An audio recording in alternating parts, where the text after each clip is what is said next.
Majma' Fuqaha Jawa akan dijadikan banom. Majma' Fuqaha Jawa, insya Allah beliau sudah akan mengeluarkan ya SK asli bahwa diakui ya. Majma' Fuqaha Jawa yang pertama berkumpul di Demak itu menetapkan bahwa nasab Ba'alawi itu nasab yang palsu, nggak bisa diselamatkan, nggak bisa diselamatkan. Oleh sebab itu jika tetap masih ngaku-ngaku iddia, berarti pengakuan palsu dan harus dituntut di muka pengadilan karena untuk menguntungkan organisasinya. Ini yang kita perjuangkan. Walaupun begitu kawan-kawan PWLS tetap harus santun, tetap harus toleran, menghargai perbedaan. Jangan dimusuhi habaib-habaib dan mukibnya. Kita sadarkan, kita nasihati dengan penuh kebijaksanaan. Paham nggih? Tadi yang dilantik itu muda-muda semua ini, nggih, nggak ada yang sepuh-sepuh, luar biasa semangatnya. Tapi jangan mendahulukan tadi seperti yang Raden Ahmad Nur Wahid sampaikan, nggih, jangan sampai amar ma'ruf bil mungkar. Di Kanci ini mungkin tidak banyak mukibinnya. Kalau di sebelah sana, agak ke sana, agak ke sini, mungkin ada. Perbedaan itu kita hargai. Kita tetap harus mengedepankan kesabaran. Kita nasihati mereka.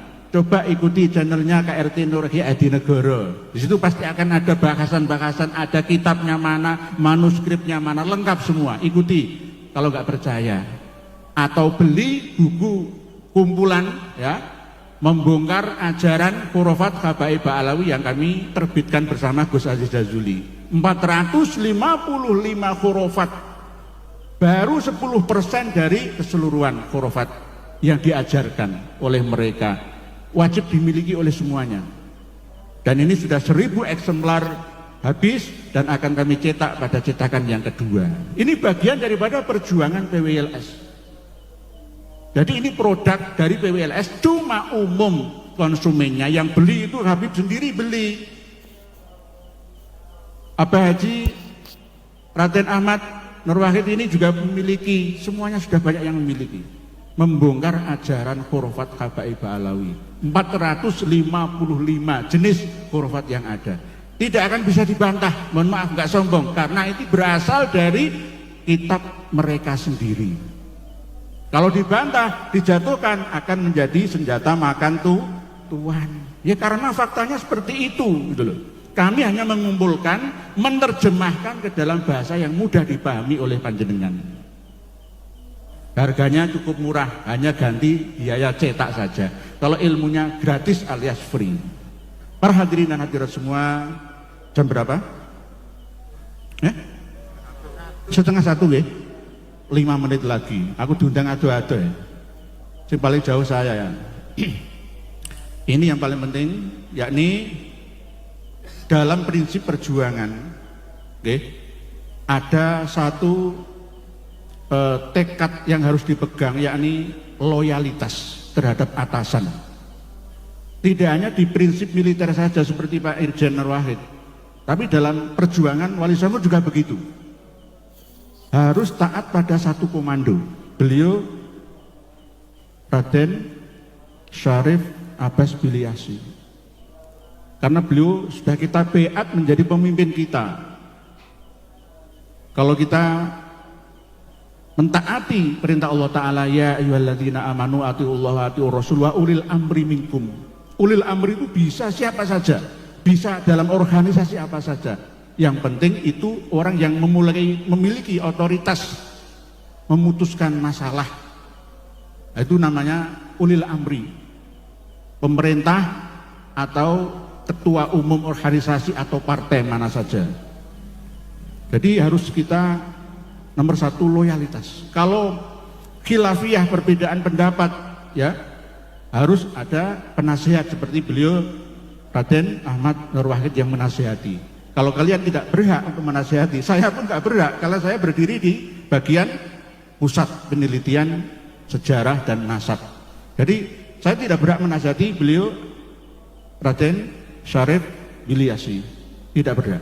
Yang berhak adalah Kasepuan Pusat atau penasehat. Jadi ini yang penting yang harus saya sampaikan. Dan di antara yang paling penting lagi, 3 hari yang akan datang kita akan menghadapi bulan suci Ramadan. Kita nanti akan ikut siapa? Ikut pemerintah atau ikut Muhammadiyah? Ikut mana? Ayo. Ikut pemerintah. Ya ayyuhalladzina amanu atiullaha wa atiur rasula wa ulil amri minkum. Pesta. Saya kemarin itu ceramah di Mojokerto itu dihujat mati-matian, Pak. Kiai paling berani menyampaikan uang suami mengatakan talak 3 kali kepada istri kok nggak dianggap talak, itu bagaimana ya? Kiai tersesat, itu bilang begitu.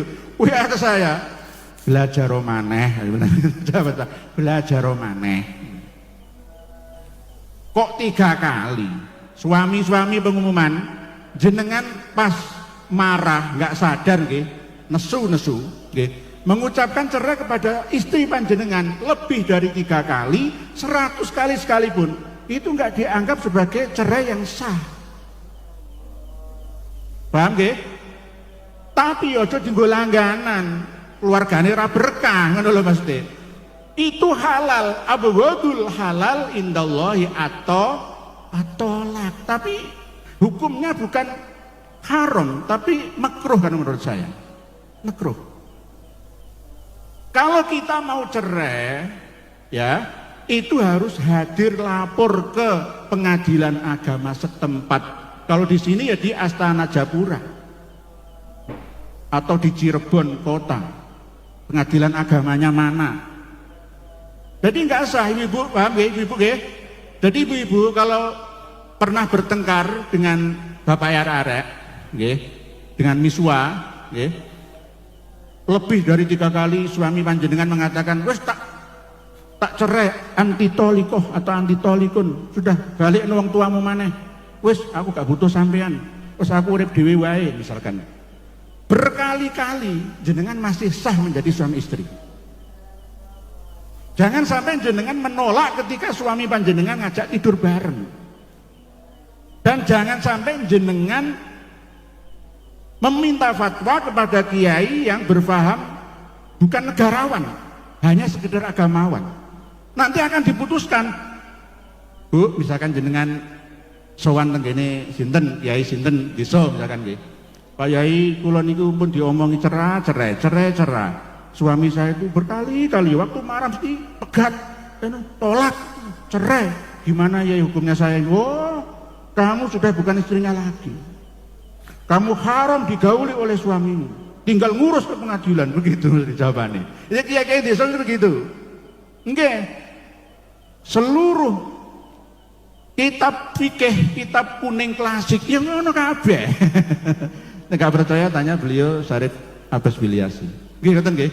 38 nama kitab-kitab fikih itu semua walaupun guyon atau marah seorang suami mengatakan cerai talak kepada istri itu sah.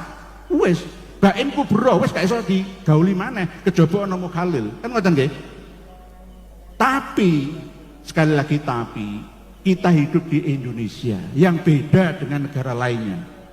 Seperti yang tadi Bapak Irjen Raden Ahmad Nur Wahid sampaikan dalam ayat ya ayyuhalladzina amanu atiullah wa atiur rasula wa ulil amri minkum.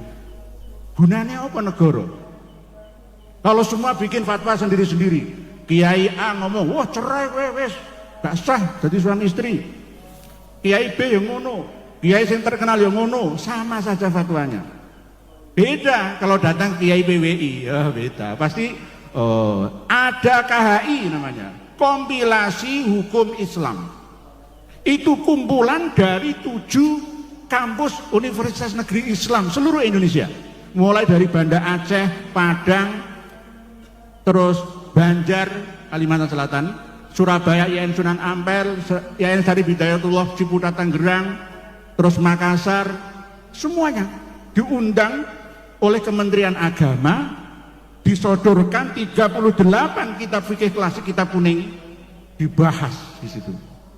Dan melibatkan ulama lainnya, bahwa menentukan didok sama Mahkamah Agung, perceraian atau kata talak itu baru sah jika diucapkan oleh seorang suami di hadapan pengadilan agama.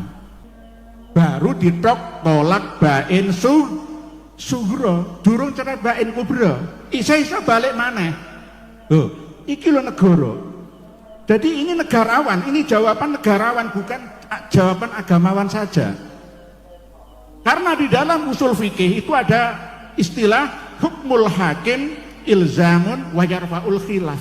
Ketika ada perbedaan atau khilafiyah antara ulama-ulama, ini nentokno haram, iki sah, iki rasa, wis pemerintah.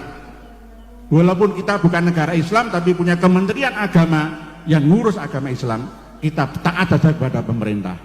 Besok 2 atau 3 hari yang akan datang akan ada sidang isbat ru'yatul hilal. Wes ikut pemerintah wae. Setuju nggih?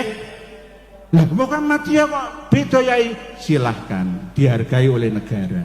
Tapi kalau menurut kita ya ikut pemerintah saja. Sebagai bukti daripada atiullah wa atiur rasul wa ulil amri minkum itu. Nah ini penting, masalah tolak itu penting pengumuman, karena ini mampu mengobrak-abrik kesakinahan, kemawaddah dan kerahman sebuah rumah tangga. Gara-gara ulama setempat yang tidak benar-benar seorang negarawan dan memahami kitab-kitab klasik secara keseluruhan, hanya sebagian saja. Wah, menurut Imam Syafi'i ya jelas, kita sudah pelajari itu, sudah selesai itu 50 tahun yang lalu. Oke? Setuju nggih? Jadi ibu-ibu jangan ragu, jangan was-was. Oke? Jangan mamang, panjenengan masih sah sebagai suami istri. Kalau mau dirujuk oleh suami panjenengan harus dan wajib mentaati. Karena syarat sahnya cerai itu ada yang mengatakan harus ada 2 orang saksi. Kecuali nikah panjenengan tidak melalui jalur administrasi negara, kawin siri atau kawin mut'ah atau kawin apa. Nah itu terserah, itu bukan urusan saya.